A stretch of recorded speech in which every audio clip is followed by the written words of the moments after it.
Bonjour à tous et à tous, soyez les bienvenus sur France 3 Centre Val-de-Loire. Vous le savez, depuis hier, c'est la rentrée de 9h50 le matin avec toute l'équipe qui est pleine de bonne humeur et de bonnes idées. Une équipe qui s'est étoffée, notamment avec Émilie, que nous allons retrouver les mardis et jeudis dès à présent. Bonjour Émilie, comment ça va? Merci d'être avec nous et de rejoindre cette fabuleuse équipe de 9h50 le matin où avec vous, régulièrement, nous allons découvrir les tendances dans tous les domaines. Et comme c'est la rentrée des classes, nous allons découvrir les tendances de cette rentrée 2017-2018 avec plein d'innovations. Plein d'innovations en termes de fourniture, cartable. Et je vous ai ramené notamment cette nouveauté, le cahier. Oui, c'est très innovant le cahier. Non mais sans blague, celui-ci, vous allez voir, il est étonnant, il est vraiment nouveau. Il est en papier en tout cas. Non mais vous allez comprendre pourquoi. Rien de neuf pour le moment, on verra. On ira faire un tour également du côté de Main-sur-Loire, au jardin de Roquelin avec vous, Stéphane. Un jardin qui rassemble plus de 500 variétés de roses. C'est assez impressionnant et surtout ça sent très bon. On aura l'occasion de partager tout cela un peu plus tard puisque les roses sont encore présentes là à la fin de l'été, au début de l'automne. Et vous allez nous donner quelques conseils d'ailleurs pour les entretenir, ces rosiers. Comme les jardins, il nous offre des instants magiques. Grâce à son talent de prestidigitateur, Charlie, champion de France de magie 2016, remettra son titre en jeu à la fin de l'année. Il sera donc avec nous dans quelques instants pour évoquer son parcours. Avant cela, il est temps de rejoindre Héloïse qui, ce matin, est en direct du Loir-et-Cher pour la 5e biennale de Sologne. Vous êtes précisément à Chaumont-sur-Tharonne, Héloïse. Et oui, Jérémy, regardez ce petit village comme il est beau. Je vous ai choisi une maison typique de la Sologne. Ici, on est en plein cœur, en plein centre-bourg de Chaumont-sur-Tharonne. Et c'est là que vit une partie du cœur de la biennale, parce que cette biennale, c'est un événement culturel qui va se prolonger jusqu'au 17 septembre. C'est un événement à plusieurs têtes, j'ai envie de dire, parce qu'il va se passer des choses ici, à quelques centaines de mètres d'ici aussi, au château de la Motte, on ira évidemment. Et puis, un petit peu partout dans plein de villages de Sologne, il y a énormément de choses à revoir, de l'art contemporain, avec beaucoup de sculptures monumentales. Bref, j'ai plein de choses à vous raconter, plein de gens fabuleux à vous faire rencontrer. Et bien sûr, vous l'avez peut-être dit, mais c'est un événement qui se veut grand public. Alors, art contemporain, grand public, on a un petit peu du mal à se dire que c'est possible, mais vous allez voir que si. Mais oui, c'est grand public puisqu'on voit derrière vous un sculpteur sur bois. Donc c'est une activité quand même accessible. Exactement. Et vous allez voir, ici, on peut découvrir l'art avec les yeux, mais aussi avec les oreilles surtout. On entend et puis ça. avec son nez, parce que ça sent le bois comme pas possible. On entend ça, on va découvrir ça dans quelques instants. Vos petites oreilles. Oui, merci Héloïse. Avant cela, justement, on vient de parler de bois et avec du bois, on fait du papier pour la rentrée des classes. Et c'est ce que l'on va évoquer avec vous, Émilie, puisque ce sont les tendances de cette rentrée 2017. Alors des tendances plutôt étonnantes en matière de cartable notamment. Oui, alors tout ça, finalement, ça rassemble tout ce dont les enfants ont besoin. Parce qu'après tout, se sentir bien à l'école, bien avoir du matériel qui nous plaît, ça participe aussi à ça. Vous-même, Jérémy, je ne sais pas, à l'école, vous teniez de l'importance aux fournitures, vous oui, avez un évidemment. Cartable. J'aimais bien avoir une petite trousse Oui. très élégante en cuir, vous voyez, parce Très que c'est bien. résistant, pérenne, et ça évitait aux parents d'en racheter une nouvelle chaque année. Très bien, la petite trousse en cuir. Alors moi, je vous ai ramené le cartable qui a fait craquer tous les enfants cette année. Vous avez des enfants, Stéphane? Oui, 3 enfants, mais qui sont au lycée maintenant. Ah, Bon, eh bien, mais ils ont comme, toujours un cartable, enfin un sac à dos. En quelque Voilà, sorte, un sac à dos. Qui vous ont demandé des choses particulières cette année? Pas encore, mais encore. c'était la rentrée aujourd'hui. Donc... Bon, justement, vous verrez en fait. Alors notre amie Émilie, la qu'il faut. tendance cette année, pas pour Parce vos qu'il grands. faut. Hein. Ouais, Pour les je pense petits, c'est pas. pour les 8. Pour Jérémy, je pense peut-être. que- Enfin, si on veut se faire remarquer au lycée, pourquoi pas, hein. Ça ne passera pas inaperçu. Je pense pas que... La grande tendance, en tout cas cette année, c'était le cartable à LED. Entendez LED, diode électroluminescente. Oui. Ça donne, quand on touche le sac, ça donne ça. Waouh, c'est disco en fait. hein, C'est ça. disco. Oui, c'est ça, c'est la mode disco qui Donc revient ça, à c'est la quand mode. on tape dans le dos de son camarade en fait. Peut-être. On a le peut-être. sac qui s'allume. Alors ça pourrait avoir une vertu sécurité, mais non, c'est plus gadget quand même. Hein. Bon, Faut pas se c'est leurrer. bling bling. Vous avez la version fille, vous voulez la voir? Oui, parce que ça, effectivement, on a bien compris que c'était pour les garçons, parce qu'il y a une voiture. En version fille maternelle, Les je précise. clichés ont la vie dure. Hein. Je précise. Oui, alors celui-ci aussi. Voilà, vous avez la version fille. Petit sac de Je trouve que maternelle. vous prenez un malin plaisir quand même à taper sur ce sac pour faire Celui-ci apparaître en particulier, la lumière. vous avez la version remarqué, aussi. Stéphane. Hein. Oui. Alors en tout cas, c'est cartable, c'est une dizaine d'euros pour les cartables de maternelle comme ça. Puis Ouais. le précédent que j'avais montré avec la voiture compterait entre 20 et 40 euros. Voilà, à peu près pour les cartables. Cela étant, si vous voulez être à la mode en matière de cartables sans dépenser aucun sou, vous avez aussi une possibilité, il y a les cartables do it yourself, c'est-à-dire faites-le vous-même. Alors là, il vous suffit de coller, je sais pas, un autocollant, un écusson. En fait, on prend un cartable que l'on avait déjà et on customise. Vous faites un atelier, voilà, un atelier bricolage avec vos enfants, vous y mettez un petit peu de vous, un petit peu de lui, un petit peu de porte-bonheur, pourquoi pas, hein. Et puis ça devient un cartable unique pour vous et très à la mode. Voilà, pourquoi pas greffer une rose fraîche le matin pour séduire l'une de ses camarades en classe. Alors, je vous parlais tout à l'heure du cahier.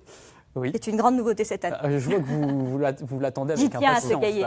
Non, en fait, celui-ci, c'est un cahier connecté.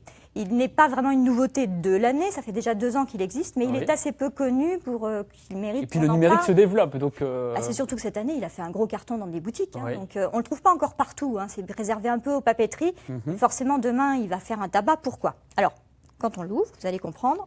À l'intérieur de ce cahier, vous avez des marques. Aux 4 coins de chaque page. Oui. D'ailleurs, vous avez la même chose qui existe sur des copies doubles ou des feuilles. Ce ne sont pas les armoiries familiales en fait que l'on a sur cette.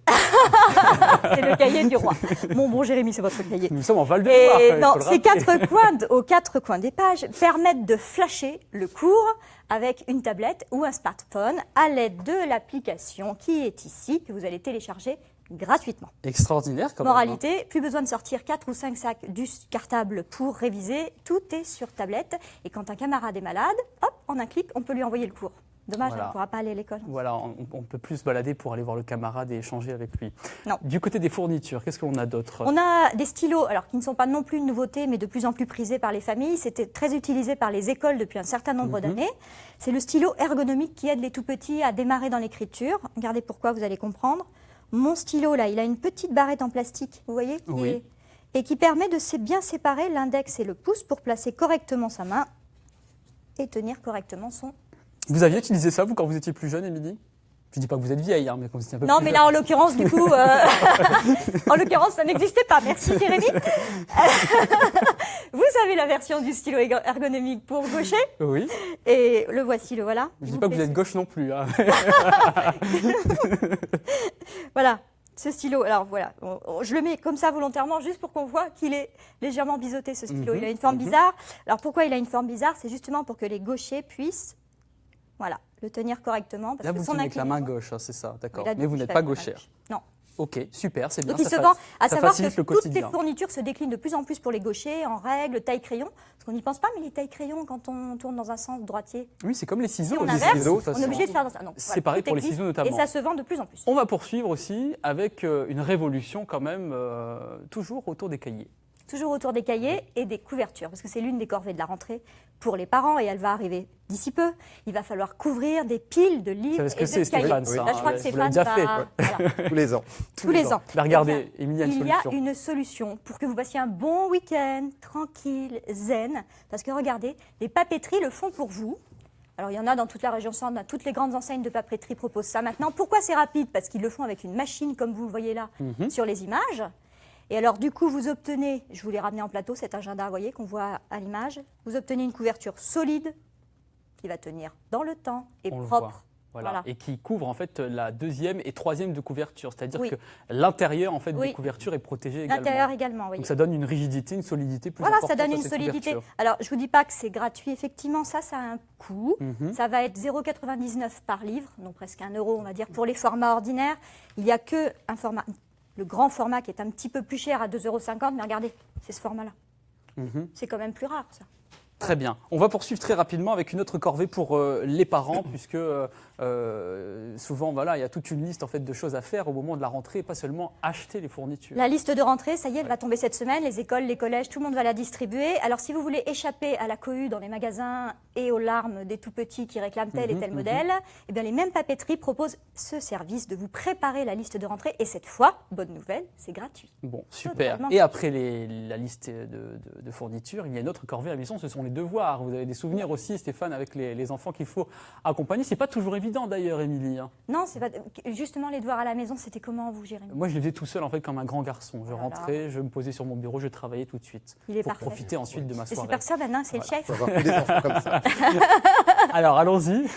Alors, si vous étiez comme moi, vous n'aimiez pas faire vos devoirs du tout à la maison, Oui, il fallait quelqu'un un petit peu pour vous pousser derrière, et que les parents sont fatigués en rentrant du travail, on les comprend, ils n'ont pas forcément la patience de se coller à ça, et pourtant les devoirs à la maison, c'est important. Il existe plein d'astuces en région Centre, notamment, je vous ai retenu une application que le Loiret a créée en 2013, qui permet aux jeunes, alors c'est fait pour les 10-15 ans, mais les 8-10 ans trouveront leur bonheur aussi.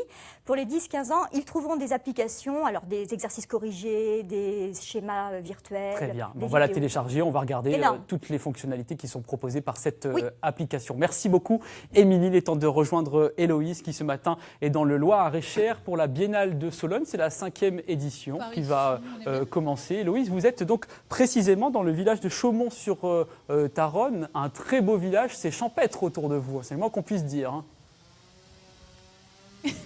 C'est champêtre, mais c'est un petit peu bruyant. Et la raison, c'est parce qu'il y a 5 artistes. Attendez, 1, 2, 3, 4, 5.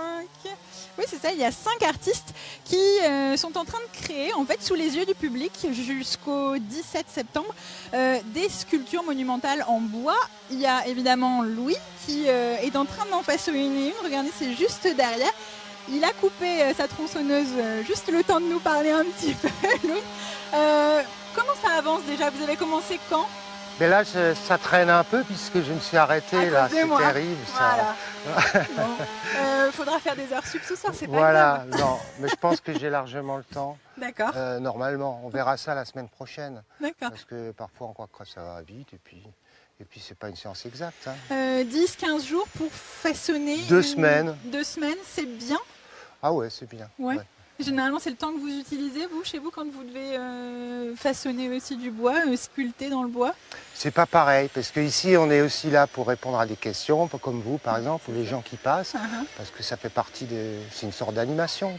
Hein. Évidemment, en atelier, on a aussi des conditions plus confortables. Là, on est super bien accueillis, on a des super conditions, mais dans l'atelier, on a des moyens de levage, des choses comme ça. D'accord. Hein, donc, c'est pas pareil. Ici, c'est un peu... comment dire, vous êtes venu avec votre propre matériel, en fait? L'outillage, oui. Mais après, on nous a installé une jolie un tente pour chapiteau en cas travailler. de pluie, voilà. Et justement, en termes d'outils, bon, on a la tronçonneuse qui est là, évidemment. C'est la vedette. Et c'est tout ce que vous avez? Non, j'ai ma caisse à outils roulante qui est là. Qui est juste là, garée à côté. L'œuvre que vous allez faire, ça va ressembler à ça, c'est ça? Ça s'appelle Fausse Route. Ça s'appelle Fausse Route, et donc ça va se ressembler à ces deux choses-là. Ça sera encore une 3e version.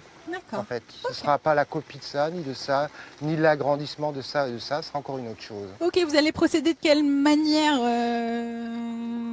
On est vide en fait, on fait comment? La sculpture, c'est étymologiquement, ça veut dire enlever de la matière de. D'accord. Donc là, c'est ce que je fais. En fait, j'essaie surtout de sortir la forme qui est cachée dans le bois. C'est ça, voilà. De la révéler. C'est ça. Ok. Et d'ailleurs, c'est assez juste dans la mesure où, effectivement, j'ai une idée, une maquette, mais je compose avec la forme du bois. D'accord. C'est pour ça aussi que j'y vais pas non plus simplement comme un bloc d'une matière inerte. Je fais connaissance et j'utilise pas toujours la tronçonneuse pour essayer de vraiment comprendre la pièce de bois. D'accord. Comprendre quoi? Dans quel sens sont les veines du bois? C'est ça? Où est-ce qu'il y a des petits nœuds, je crois aussi? Des fois, il y a des nœuds? C'est pas tellement des problèmes vraiment techniques, c'est vraiment de le sentir. On sent que ça sent très bon déjà. Oui, ça sent extrêmement bon. Et puis, parce que chaque tronc n'est pas juste un cylindre parfait. Chaque morceau de bois, même une branche, a son caractère. Et ça, il faut...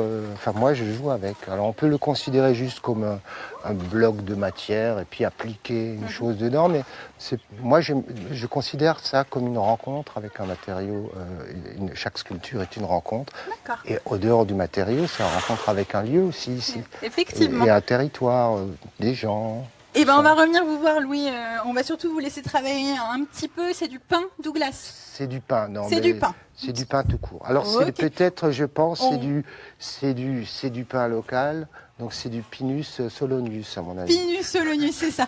On va aller faire un petit tour dans un jardin pas très loin d'ici, et puis on revient ensuite ici, Jérémy. Bon, c'est bien, Héloïse, au moins vous savez tout sur les variétés de pain. Nous, on va tout savoir à présent sur les variétés de roses, puisqu'à Main-sur-Loire, il y a un très beau jardin à découvrir, le jardin de Roclin.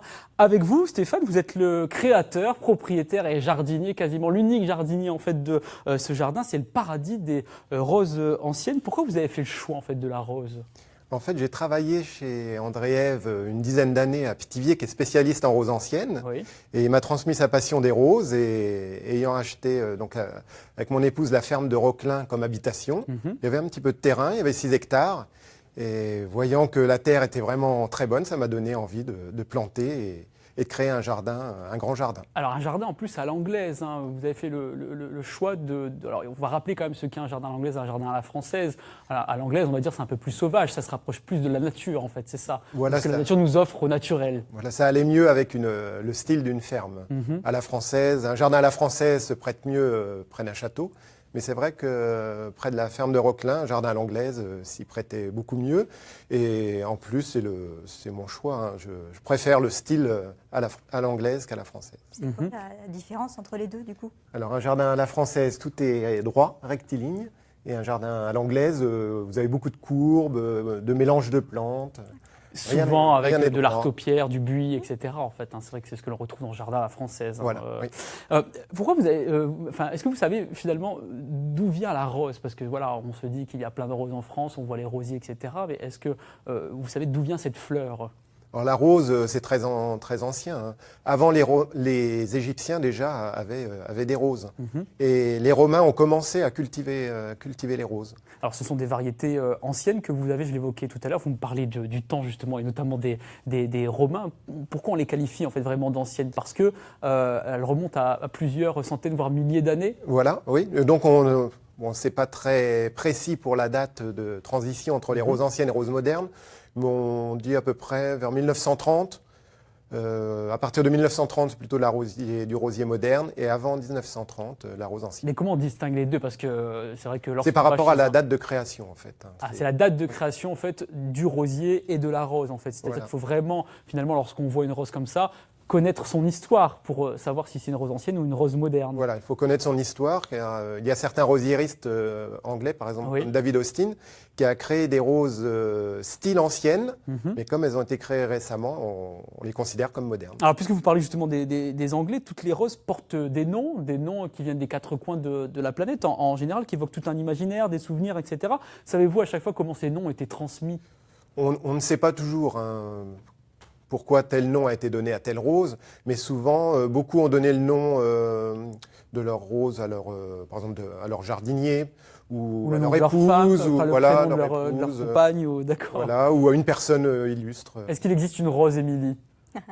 Émilie, non. Non, Ça pas dit rien, encore, mais mais c'est possible, hein, il voilà, existe il va falloir des la milliers, créer, des milliers, des milliers de roses. Et vous, dans votre jardin, vous avez créé justement un rosier qui porterait le nom de quelqu'un de votre famille ou... Alors j'ai des roses en attente, je ne les ai pas créées directement, ce sont les abeilles qui les ont créées. En fait, en transportant le pollen sur d'autres roses, les abeilles créent des nouvelles variétés, les fruits de rosier tombent par terre et se ressèment, et ça crée des nouvelles variétés. Et donc ça, c'est la nature qui fait le travail. Mais Voilà. est-ce que vous pouvez intervenir Oui, aussi? bien Est-ce sûr. que l'homme peut créer en fait ses propres variétés? Vous bien, l'avez fait? Moi, non, je l'ai pas fait directement. Mais quelles Après, il y a sont des grandes maisons comme Meilland, Delbar, qui font ça par milliers tous les ans pour créer des nouvelles variétés. Et des parfums. Oui. Après, ils sélectionnent, hein. Sur, je ne sais pas, 10 000 plants, rosiers vont en sélectionner 4 ou 5.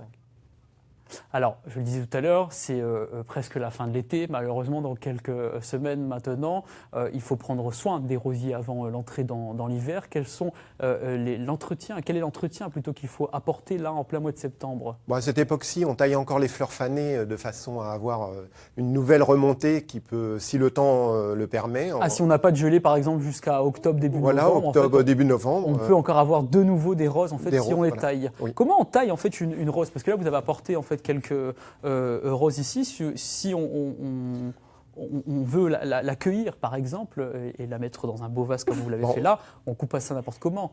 On coupe aussi, on prend une bonne tige, si l'on peut, parce que les roses anciennes ont souvent des tiges courtes. Oui. Et non. Mais avec un sécateur, on coupe de biais, non? Enfin, comment on coupe? De biais, oui, puis à l'endroit où vous coupez, c'est là où va repartir le rosier. Donc si vous coupez très bas, ça va repartir du bas. Oui. Et si vous coupez trop haut, ça va repartir plus haut. Et le risque, c'est que ça s'écroule. Donc l'intérêt, en fait, c'est parfois de bien tailler en fait le rosier pour qu'il reprenne, on va dire, de la force en fait à partir du bas et devenir de nouveau, en fait, on va dire un peu touffu avec toutes les feuilles, au lieu d'avoir un bois très haut et des roses en hauteur, en fait, c'est ça. Donc il y a 2 tailles principales. Enfin, la grosse taille, c'est l'hiver, où on rabat quasiment de moitié, voire un tiers, les rosiers. Et ensuite, la taille après la première floraison, où on reforme le rosier pour lui redonner une forme. Et tout cela, on peut le voir encore en ce moment, puisque vous êtes ouvert jusqu'au mois d'octobre. Jusqu'au mois d'octobre, hein, voilà, jusqu'aux vacances d'octobre. Non, jusqu'au 8 octobre. Jusqu'au 8 octobre, alors faites vite, il vous reste un petit mois pour découvrir ce jardin de Roclin. C'est donc à Main-sur-Loire. Merci d'avoir été avec nous, Stéphane. On va rejoindre Héloïse qui est dans le Loir-et-Cher, à Chaumont-sur-Tharonne, puisqu'on découvre depuis le début de 9h50 le matin. Je rappelle que c'est la rentrée, hein, évidemment, sur France 3, Centre-Val de Loire depuis hier. On découvre avec Héloïse la 5e biennale de Sologne, biennale d'art contemporain. L'art contemporain, ça effraie toujours, mais Héloïse nous prouve le contraire depuis tout à l'heure. Regardez. Ça y est, Jérémy, on a rejoint le jardin de sculpture et petit privilège du jour, on va commencer à l'arpenter en véhicule électrique. Alors tout ça pour vous dire que on peut venir se balader ici à pied, mais pour les personnes à mobilité réduite, eh bien, elles ont la possibilité de venir découvrir toutes ces œuvres monumentales dans cette petite voiturette. Avec moi, Stanley, c'est vous qui avez choisi un petit peu toutes ces œuvres qu'il y a ici. Il y en a plus de 120, je crois, hein, c'est ça? Oui, absolument. Il y a 47 artistes qui exposent donc leurs œuvres monumentales. Et nous avions eu plus de 140 candidats et donc nous avons choisi 47 artistes sur les 140 candidats. Qu'est-ce qui vous a décidé enfin, comment vous avez fait votre choix? D'abord la réponse au thème qui est quand les doutes deviennent formes. Et d'ailleurs cette pièce-là qu'on voit de Michel Schmitt, on va la voir, qui s'appelle Le Doute.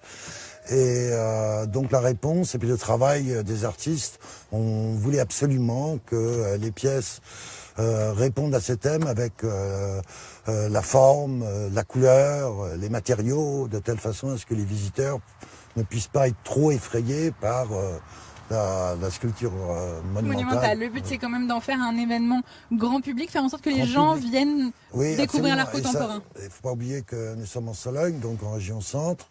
Le thème également s'adresse aux habitants.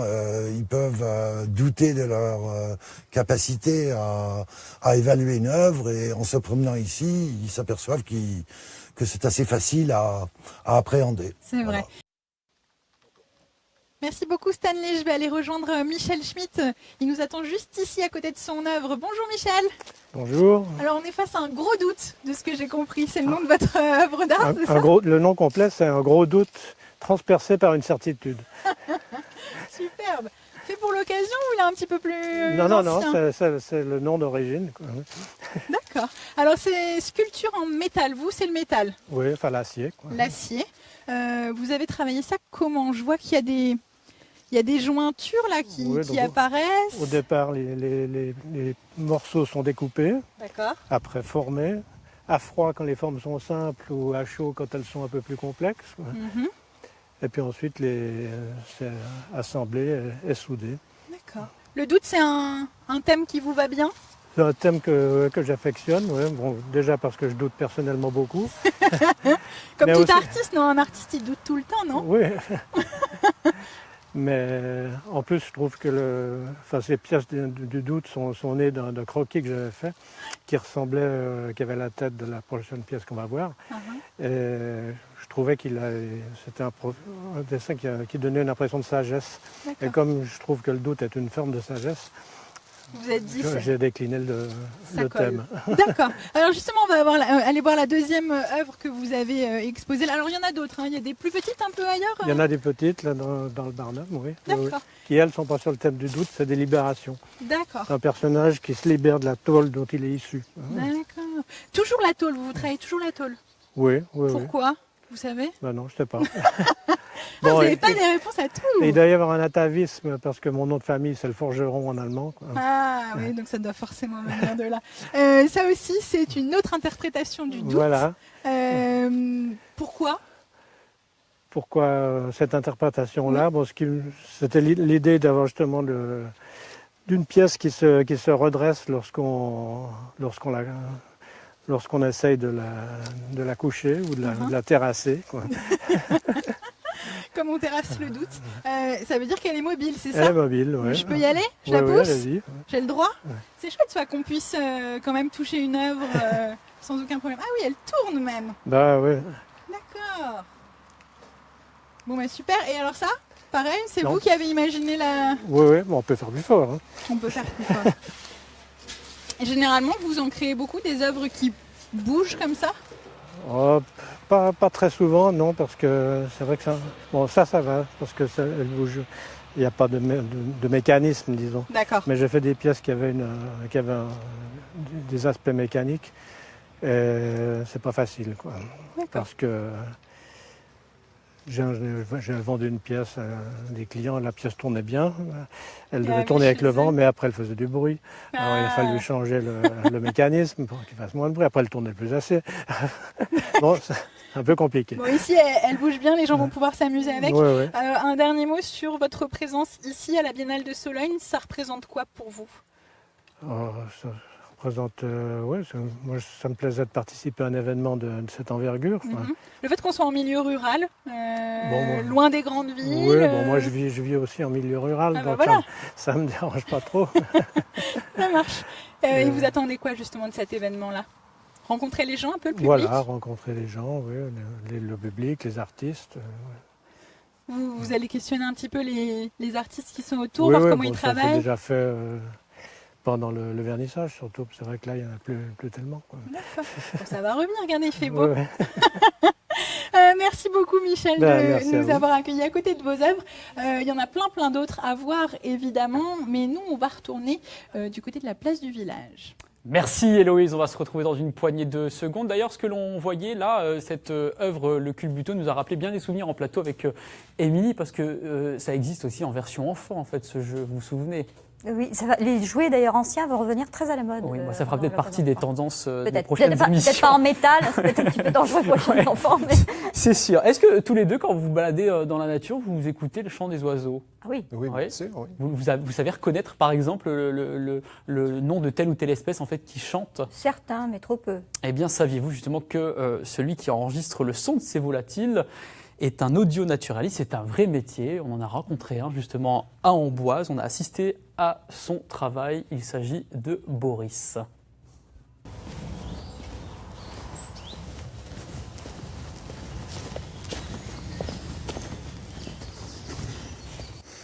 Alors on a un beau passage. Ça vient de là. Ça passe par là. Voilà, chevreuil. Tiens, il y a une belle trace là, une belle empreinte. Il a le don, Boris, pour dénicher des îlots de nature préservés. Quelques kilomètres au nord d'Amboise, au beau milieu de parcelles entièrement cultivées, il découvre un petit vallon resté à l'état sauvage. Le chasseur de sons s'en régale d'avance. Fauvette à tête noire, corneille, pinson, grimpero, pouilleau véloce. Là, on a une zone un petit peu magique que moi j'adore parce qu'on sent le sauvage là. C'est pas géré. Il y a ce vieil arbre qui est très gros, on voit des trous intéressants qui sont des loges pour les animaux, les oiseaux, les chauves-souris, énormément de bestioles. Là, on a même on voit, il en manque la moitié qui est tombée là au sol. Alors ça, c'est magnifique, un arbre qui meurt, qu'on laisse mourir au sol. Pour la nature, il n'y a pas mieux. Ça va nourrir des insectes, il y a des larves qui vont se développer. Enfin, c'est tout un écosystème qui se met en place, c'est génial. Boris n'a plus qu'à se faire discret, se fondre dans cette nature et la prise de son peut commencer. Selon les circonstances, il utilise toutes sortes de micros. Aujourd'hui, ce sera la parabole, idéale pour isoler les chants d'oiseaux. C'est notre seul zoom, nous, pour le son. C'est que je compare souvent ça à un zoom en photo ou en vidéo. c'est comme le principe d'une parabole pour capter la télé, hein, les ondes se concentrent et vont toutes vers le micro. Donc c'est très directif, c'est-à-dire je vais viser, c'est pour ça que je cherche. Et là, une fois que je suis orienté vers l'oiseau qui chante, je vais vraiment l'isoler et pouvoir le faire ressortir. Et ça reste quand même stéréo. Donc c'est vraiment l'outil là, pour un audio naturaliste qui est extraordinaire. L'endroit est prometteur, Boris y reviendra de jour comme de nuit. Avant de partir, il n'oublie pas d'installer des pièges vidéo qui enregistreront les passages d'animaux et lui indiqueront où se positionner pour ses futures prises de son. Retour au studio où Boris va enrichir son incroyable sonothèque du chant de la fauvette à tête noire qu'il vient de capter. Passionné de nature depuis son enfance, Boris a toujours su qu'il ne pourrait travailler qu'avec elle. Il vit de ses sons depuis 25 ans. J'ai contacté Jean-Claude Rocher, le pionnier en Europe des enregistrements de son nature, qui a commencé dans les années 60, voilà, en lui proposant mes services.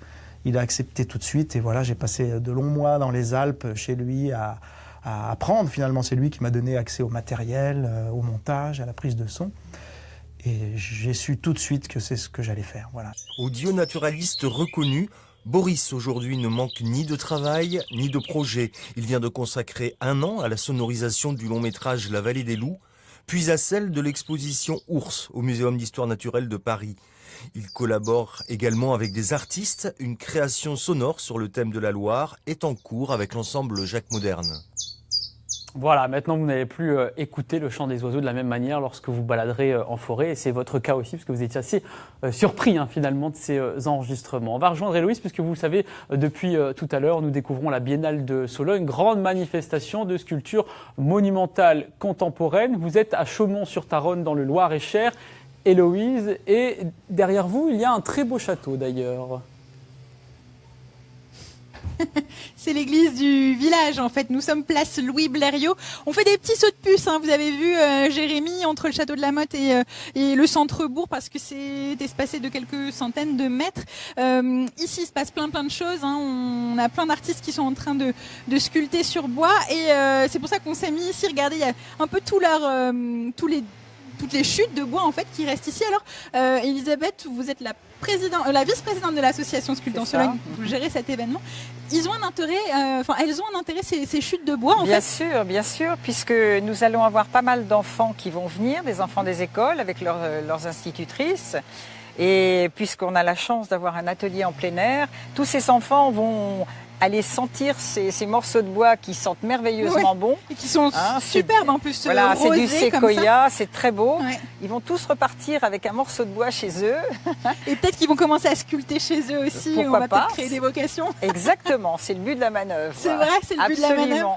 Mais ça génère beaucoup d'intérêt et puis un enthousiasme chez les enfants et puis chez les adultes aussi, parce que finalement, on s'aperçoit qu'avec un morceau de bois, on va créer une œuvre et ça c'est magique. Des œuvres qui deviennent quoi alors finalement? Alors bon, là elles sont en devenir, hein. On est vraiment au début du processus de création, mais que deviennent ces œuvres après?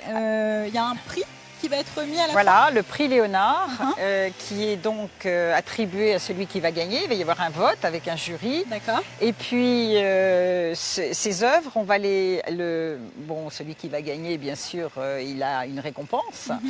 Et on va garder ces œuvres, on va les garder 1 an, en principe. Oui, ça dépend, on va voir comment ça se passe. On a gardé les dernières œuvres, on les a gardées comme ça 1 an. D'accord. Voilà. Donc les gens vont pouvoir continuer de venir les voir, éventuellement les acheter aussi. Oui, pourquoi pas. Parce qu'on l'a dit, il y a du grand public, mais il y a aussi des vrais amateurs d'art qui viennent ici. En fait, c'est là que les publics se mélangent en quelque sorte. Exactement, ils se rencontrent. On a un mélange d'artistes et puis d'amateurs d'art et collectionneurs aussi. De collectionneurs, de néophytes. Mais c'est une rencontre magique parce qu'on est dans un atelier vivant en plein air et ça sent vraiment très bon. Oui, avec le séquoia qui est travaillé actuellement. Ici, on a effectivement une œuvre qui avance un petit peu plus vite que les autres. Alors chacun son rythme, hein, finalement. Et puis les gens passent régulièrement et tout le monde vient voir. C'est un centre de ralliement, c'est un centre d'intérêt et c'est vraiment très vivant. Et puis ça ça fédère vraiment les gens du village, les gens des alentours, et c'est quelque chose de très joyeux, de très communicatif. Oui, merci beaucoup. Effectivement, c'est le cas. Et surtout, ce que je voulais rajouter, c'est que finalement, c'est un moment assez rare auquel on assiste. Absolument. Parce que les artistes, d'habitude, ils sont enfermés dans leurs ateliers. Pour eux aussi, c'est un moment très particulier. Et évidemment, pour nous aussi, parce qu'on voit comment ces œuvres d'art prennent forme. Merci Héloïse. Dans quelques instants, on va vous retrouver à la fin de cette émission au Jardin des Sculptures qu'on a déjà découvert tout à l'heure. Mais avant cela, je rappelle que c'est la rentrée des classes sur France 3 Centre Val-de-Loire. C'est le grand retour 9h50 le matin avec de nouveaux visages et puis aussi des visages que vous connaissez, qui vous sont fidèles depuis le début de cette saison, en janvier 2017. Je rappelle que cette émission est là sur France 3 Centre Val-de-Loire et donc avec vous, Olivia, on a pris beaucoup de plaisir la saison précédente à découvrir vos sélections de livres. Ça va continuer cette année. Merci d'être de retour. Avec plaisir. Et comme c'est la rentrée des classes, ce sera une rentrée pour les enfants, mais pas n'importe laquelle, une rentrée en musique pour les mettre de bonne humeur. C'est ça. Alors c'est No Stress aujourd'hui, c'est la rentrée. Alors je suis sûre, Jérémy, que vous ne faisiez pas partie des enfants qui pleuraient. Non. Eh ben voilà, j'ai deviné. Des enfants qui aimaient l'école. J'en étais sûre, donc ce CD n'aurait pas été pour votre maman. D'accord, donc c'est un CD et un livre en fait pour empêcher les enfants de pleurer, c'est ça. C'est le deuxième effet, effectivement. Ouais. Alors l'idée c'est que, donc je vous parle de Paquita. La maîtresse magique, oui. Qui est un livre CD. Donc le livre CD, c'est un album pour enfants avec des illustrations. Alors vous le faites beaucoup mieux qui est très beau. Et qui en plus ça va très bien avec les roses, c'est magnifique. C'est la même couverture. Donc un album pour enfants accompagné d'un CD, c'est ça? Accompagné d'un CD. D'accord. Donc on retrouve les textes des chansons avec les illustrations sur l'album. Bonjour les enfants, est-ce que ça va bien? Oui maîtresse, ça va bien, ça va vraiment bien. Vous voulez qu'on en écoute un petit peu? Oui, on écoute alors. Bah oui, Vous allez... On va écouter à l'école des doudous. À l'école des doudous. Ne t'inquiète pas, petit lutin. Ton doudou s'amuse déjà avec ses copains. Écoute. À l'école des doudous, un petit chiot fait le fou. Il veut compter jusqu'à un, comme un grand chien. À l'école des doudous, deux oursons bleus font les fous. Ils veulent compter jusqu'à deux, comme deux ours bleus. Voilà, et après ça continue. À l'école des doudous, trois beaux chatons font les fous. Ils veulent compter jusqu'à 3 comme 3 gros chats. Voilà. Alors, on va se qualifier de 3 gros chats sur ce plateau. C'est bien, ça me convient tout à fait. Alors, Paquita est maîtresse d'école et en plus, c'est une auteure jeunesse reconnue. Elle a écrit aussi pour les plus grands. Mais ce livre CD, il est vraiment pour les petits qui rentrent en maternelle. Parce que voilà, pour ne pas avoir peur, excusez-moi, c'est le stress de la rentrée. Pour ne pas être stressé, effectivement, ne pas être angoissé. Par exemple, elle décrit la journée d'école, le matin, la récréation, la cantine. Il est éducatif, parce qu'on apprend à compter, on apprend les jours de la semaine. On apprend le calendrier. Enfin, c'est vraiment. Je vous l'offre, Émilie, parce que je sais que vous étiez assez angoissée. C'est votre rentrée des classes aussi. C'est ça. Ça va peut-être vous aider.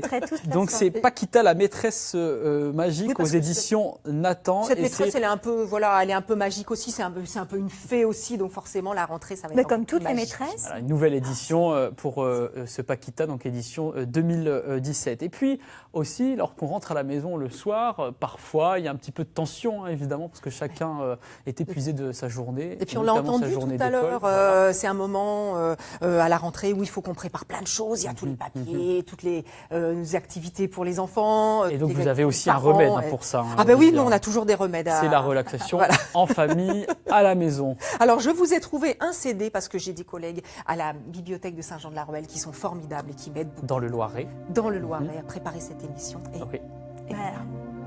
Donc là, on ferme les yeux, c'est ça? On ferme les yeux. Elle a un nom prédestiné, l'auteur. Elle roucoule. Sylvie Roucoulès. Bien vu, Émilie. On a parlé de chant d'oiseau tout à l'heure. Elle roucoule et elle nous rend cool surtout, cette Sylvie. Donc voilà, pratiquer la relaxation en famille, c'est un CD qui présente des moments de musique, comme ce que vous venez d'entendre, avec des conseils de posture, des conseils de respiration, pour être bien. Et alors, c'est possible de faire ça en famille. Oui, c'est-à-dire qu'on rentre à la maison, on se pose dans le salon, par exemple. Avec le petit dernier qui a eu sa journée un peu innovante, un peu fatigante, et on peut faire ça avec les enfants également. Donc c'est vraiment un temps très très agréable. Alors ne surtout pas écouter ça en voiture parce que ça fonctionne.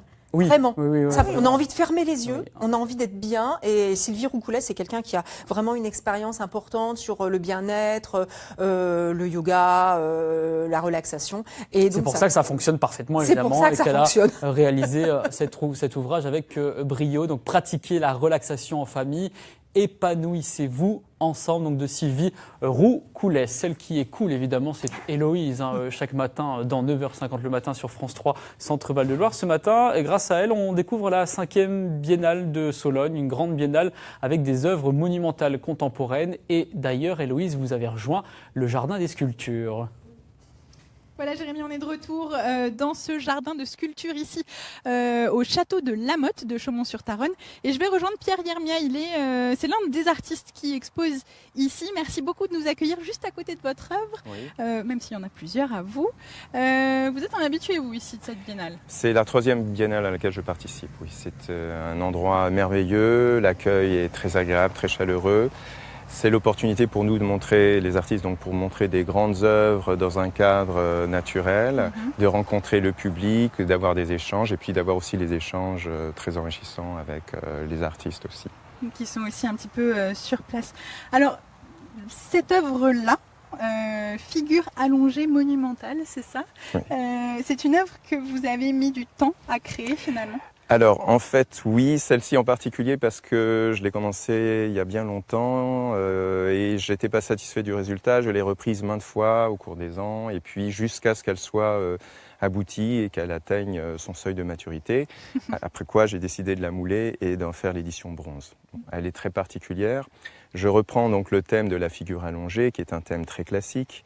Mais comme on peut le voir, elle n'est pas au repos réellement, puisqu'elle ne repose pas sur le flanc, mais sur un point d'appui très fragile. Et surtout un point d'appui très original, en fait. Voilà, qui ne semble pas être un point d'appui au départ. Oui, a priori non, parce que c'est particulier. Elle a beaucoup, elle trouve néanmoins son aplomb, son harmonie, même s'il y a une partie de la forme, surtout vers l'extérieur, qui est en surplomb.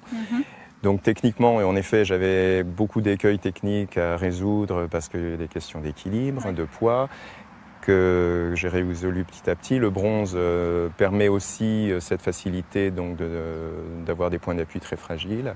Donc il y a quand même beaucoup de masse, même si ce qui moi me préoccupe, c'est donner ce sentiment de légèreté, cette dimension aérienne, d'enracinement et à la fois d'élévation. Donner de la légèreté alors qu'on est sur du bronze et qu'on se fait une idée, de se dire que c'est quelque chose de lourd et de très ancré dans la terre, quoi, finalement. C'est ça. D'accord. Vous procédez de quelle manière? Vous dessinez d'abord? Vous faites comment? Alors, je dessine énormément. Tous mes projets, je dessine quand je fais quantité de dessins. Souvent, après les dessins, quand j'ai l'idée ou l'émotion à laquelle je suis attaché se développe, j'entreprends des petits formats de 60 cm à peu près. Souvent, j'entreprends un format intermédiaire d'1 mètre, d'1 mètre 30. Et puis, c'est vrai que pour moi, l'aboutissement, c'est la figure monumentale, qui a une échelle légèrement plus grande que la taille humaine, soit 2 mètres, ou ici 3 mètres. Là, ça s'imposait parce qu'il y a une figure allongée. Et la sculpture monumentale, elle a ce privilège de pouvoir dialoguer pleinement avec l'espace, de rentrer en communication avec l'environnement. Ça, c'est très particulier, c'est quelque chose auquel je tiens. Et le fait qu'on soit justement en extérieur, on a une petite forêt, un bois à côté. C'est ce que vous aviez projeté un petit peu quand vous l'avez fait naître? Alors, je projetais tous les environnements possibles, même un environnement urbain, mais un espace suffisamment vaste et dégagé. Alors là, j'ai un cadre de choix parce que la nature est magnifique. Oui, c'est vrai. Le parc, je dirais, est fait pour ma sculpture. Je pense qu'il aurait pu être conçu pour. Donc là, peut-être que tous les artistes disent la même chose. Exactement, j'espère aussi. Voilà, donc c'est un parc en effet qui appelle la sculpture, ça c'est clair. D'accord. Pour un sculpteur justement, trouver des espaces qui puissent recevoir des œuvres monumentales, c'est rare, c'est compliqué? Alors c'est de plus en plus fréquent Moi, je cherche toujours à montrer le plus souvent possible donc, les sculptures monumentales. Mais bon, vous comprenez bien qu'il y a tout un ensemble logistique, matériel qui met en œuvre, qui ne rend pas toujours les choses faciles. Ouais. Le bronze, c'est quand même un matériau très lourd, il faut le déplacer.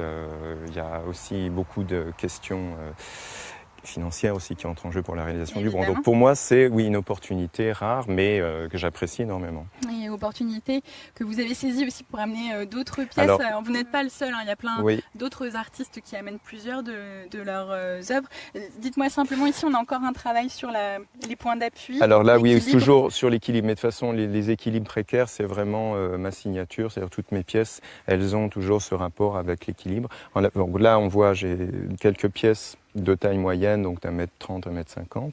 C'est des figures debout. Vous voyez que les points d'équilibre sont relativement fragiles. Celle-ci, elle est légèrement inclinée. Je veux donner cette sensation justement de précarité et à la fois d'enracinement. Donc la pièce s'élève du ciel comme ça, dans un mouvement que je souhaiterais très gracieux, et puis susciter une émotion dans le regard du spectateur, qui est de l'ordre de l'indicible à mes yeux.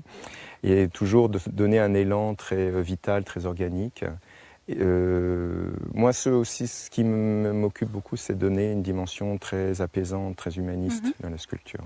Voilà. Je crois que c'est tout à fait réussi. Merci beaucoup d'avoir été avec nous. C'est moi qui vous remercie. On va continuer justement à arpenter tous les lieux de cette biennale de Sologne. Je vous dis à tout de suite, Jérémy. Merci Héloïse. On se retrouve dans quelques instants pour une dernière partie. J'imagine que les sculptures que l'on découvre depuis tout à l'heure pourraient être un beau terrain de jeu pour notre invité, Charlie, qui vient de nous rejoindre. Parce que vous êtes magicien. Alors vous savez faire disparaître des grandes choses, des petites choses. On verra ça dans quelques instants. Vous êtes champion de France de magie 2016, magicien professionnel depuis 2009. Et ce championnat de France est organisé par la Fédération française des artistes prestidigitateurs.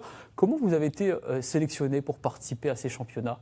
Championnat de France, au début j'avais un numéro de magie que j'ai exécuté dans certains concours.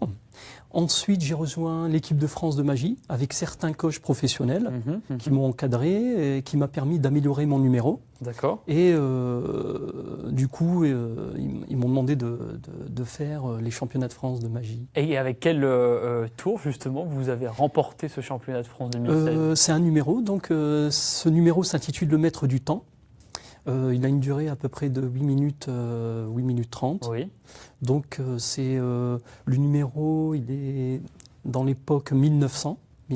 Donc avec une ambiance belle époque où vous êtes costumé par exemple. Oui, je suis costumé, j'ai un chapeau melon, queue de pie, tout ça. Donc j'aime bien cette influence des années 1900, Robert Houdin, Méliès aussi. Robert Houdin, évidemment, qu'on a en tête, le fondateur ou le père de la magie moderne. Oui, voilà, la maison de la magie. Qu'on se plaît à l'appeler, évidemment. Oui. Depuis l'année dernière, qu'est-ce qui vous a apporté, en fait, ce prix ? Ce prix m'a permis d'avoir énormément de contrats. Donc, j'ai travaillé avec beaucoup d'agences. Et du fait, ça me permet... Et comment vous avez commencé la magie ? Parce que c'est vrai que quand on est petit, Émilie, vous vous souvenez... Ça doit forcément être un rêve de gosse, ce métier-là. Voilà, la magie tout petit. Quand on voyait ça, on avait tous envie d'être magicien. Oui. Et vous, qu'est-ce qui vous a donné envie ? Moi, c'est tout petit. Voilà. Ma première boîte de magie, c'était Garcimore. La boîte de magie de Garcimore. Et aussi, il y avait aussi Gérard Majax. Vous, j'ai l'impression vraiment quand même que vous regardez dans le rétroviseur, dans la magie ancienne, vous n'êtes pas dans une magie futuriste. Non, pas du tout. J'aime bien cette magie ancienne parce que je trouve dans la magie ancienne, il y a un charme. Il y a une atmosphère un peu particulière. C'est pour ça que j'ai décidé. Pour vous, c'est une magie qui fait encore rêver plus que la magie peut-être futuriste.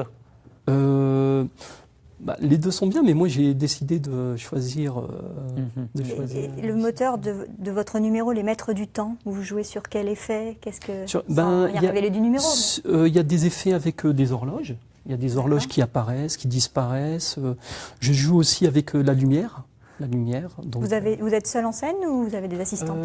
Je suis seul, mais j'ai mon assistante aussi qui m'aide beaucoup. Bon, là vous êtes seul et vous allez nous montrer un tour de magie assez simple. Qu'est-ce que vous avez apporté ? Comme tout magicien, j'ai toujours Un jeu de cartes, ça c'est oui, traditionnel. Oui. Que sera un magicien sans truqué. Vous allez nous donner votre avis dans quelques instants, Émilie. Donc ici, on peut regarder que toutes les cartes sont différentes. Hein. Donc différentes. Voilà, vous pouvez les toucher. Hein. Pourquoi ça va vous agacer, Émilie? Je vérifie une par une. Oui. Il ne reste plus beaucoup de temps dans le voilà. Donc je vais vous demander, ma chère Émilie, de choisir une carte. Allez-y, choisissez une carte, n'importe laquelle. Voilà. C'est bon. Vous pouvez la montrer à la caméra, je me retourne. Allez-y, ne regarde pas, je vous dis quand vous pouvez revenir vers nous, Charlie. On va regarder cette carte, on vient de la voir, c'est bon. Cachez-la, Émilie. Vous pouvez la remettre à l'intérieur du paquet. Ah là, ça m'arrange pas. C'est ce qu'on dit oui, toujours. Tenez, je vous laisse aussi mélanger le jeu de cartes. Je ne fais rien. Dépêchez-vous, Émilie. Hein. Oui. Pour voir... Ah oui, vous avez la quand même, vous en plus. Hein. Vous avez déjà fait de la magie. Je sentais bien votre sensibilité à cet univers. Ça paraît, je disparais. Cette fois-ci, je vais la retrouver. Je vais vous dire que j'ai une mémoire photovoltaïque. C'est-à-dire que je vais regarder le paquet en une fraction de seconde. Pas panneau photovoltaïque, ça n'a rien à voir. Hein. oui, non, pas du tout. Donc je vais regarder en une fraction de seconde le paquet. Je vais vous dire quelle carte vous avez choisie. Attention.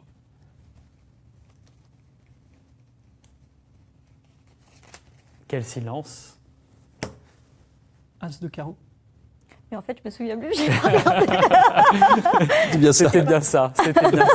Bravo Charlie, merci beaucoup. Je disais que vous étiez champion de France de magie 2016 et vous allez remettre vos titres en jeu prochainement. Hein. Oui, voilà, donc les championnats de France auront lieu à Saint-Malo.